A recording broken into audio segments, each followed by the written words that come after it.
Hello friends, நேற்று நான் போட்டிருந்த வீடியோ பார்த்துட்டு நிறைய பேர் ஏஜென்சி டீட்டெயில்ஸ் கொடுங்க அப்படின்னு சொல்லி கேட்டிருந்தீங்க. எனக்கு நம்பரை ஷேர் பண்ணுறதுல எந்த இஷ்யூவும் கிடையாது. ஆனால் இந்த ஏஜென்சியில் இல்லை, எந்த ஏஜென்சி மூலமாக ஆள் வந்தாலுமே அந்த ஆள் நம்ம ஃபேமிலி மெம்பருக்கு செட் ஆவாங்களான்னு பார்த்துக்கணும்.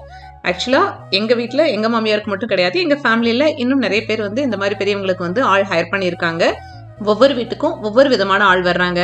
3 மாதம் 6 மாதம் அப்படின்னு இருக்காங்க. ஒரு சிலர் ரொம்ப நல்லவங்களா இருக்காங்க. ஒரு சிலர் வந்து நம்மளே திருப்பி அட் த ஏர்லியஸ்ட் அனுப்பிடலாமா அப்படின்னு யோசிக்கிற அளவுக்கு தான் இருக்காங்க. ஈவன் எங்க மாமியாருக்கு லாஸ்ட் டைம் வச்சிருந்த ஒருத்தங்களே வந்து நைட்டு 12:30 மணிக்கு அவங்க ஃபேமிலி மெம்பர்ஸ் 2 பேர் ஹஸ்பண்ட் அண்ட் அண்ணன் சொன்னாங்க.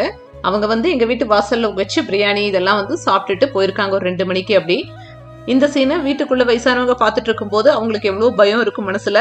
அதே மாதிரி அக்கம் பக்கம் இருக்கிறவங்களுக்குமே வந்து இது சேஃபானதா தோணல. அதனால இமீடியட்டாவே நாங்க சொல்லிட்டோம், இந்த மாதிரி எல்லாம் எங்களுக்கு வந்து ஒத்து வராதுன்னு சொல்லிட்டு. இந்த மாதிரி ஒவ்வொரு ஆள்லையுமே வந்து நிறைய ட்ரையல் அண்ட் எரர் தான் நம்ம பார்க்க வேண்டியது இருக்கும். ஸோ பெட்டர் நீங்க வந்து உங்களுக்கு தெரிஞ்ச இடங்கள்ல தெரிஞ்ச ஏஜென்சி மூலமா அங்கிருந்து ஹையர் பண்ணிக்கிறதா பெட்டர். நான் வந்து யாரையும் ரெஃபர் பண்ண போறதில்ல. நான் ஒரு நம்பரை கொடுத்து அந்த நம்பர் மூலமா நீங்க யாராலும் ஹையர் பண்ணி அவங்க சரியில்லாத ஆளா இருந்துட்டா அதுக்கு நான் பொறுப்பெடுத்துக்க முடியாது. ஆக்சுவலா ஏஜென்சி மூலமா ஆளெல்லாம் ஹையர் பண்ணி பெரியவங்களை பாத்துக்கிறது அப்படிங்கிறது வந்து ரொம்பவே காஸ்ட்லியான அஃபேர். ஒரு ஆளுக்கே கிட்டத்தட்ட நம்ம எதிர்பார்க்காத அளவுக்கு ஒரு ஃபிகர்ல எண்ட் ஆகும் மாசம். இதையெல்லாம் பார்க்கும்போது முடிஞ்ச அளவுக்கு யாரு மேலேயும் டிபெண்டா இல்லாம நம்ம வேலைகளை நம்மளே செஞ்சுக்கிற அளவுக்கு நம்ம இருக்க வரைக்கும் நம்ம உடம்ப பத்திரமா பாத்துக்கணும். இதையும் தாண்டி நம்ம முதுமைக்காக ஒரு பெரிய அமௌண்ட்டை வந்து கொஞ்சம் சேர்த்து வைக்கணும். நிஜமாவே அது வந்து ரொம்ப ஈஸியானது கிடையாது.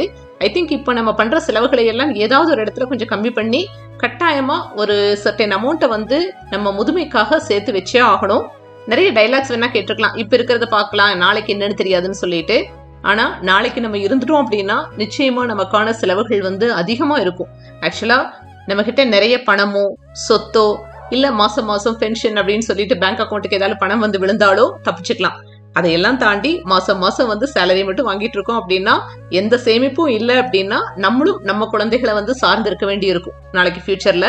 இன்னும் இது ஒரு பேசப்படாத தலைப்பா தான் இருக்கு. இந்த எல்டர்லி கேர் வந்து இந்தியால ரொம்ப காஸ்ட்லி ஆயிட்டு இருக்கு நாளுக்கு நாள். சோ நம்மளும் முதுமையை நோக்கி தான் போயிட்டு இருக்கோம், நம்ம இளமையை நோக்கி திரும்பி போக கிடையாது. அதனால நம்ம வீட்டுல இப்ப பெரியவங்க எப்படி ஃபேஸ் பண்றாங்களோ அதையெல்லாம் நம்மளும் நாளைக்கு ஃபேஸ் பண்ண வேண்டியது இருக்கும். அதுக்கு முடிஞ்ச அளவுக்கு நம்ம தயார்படுத்திக்கலாம்.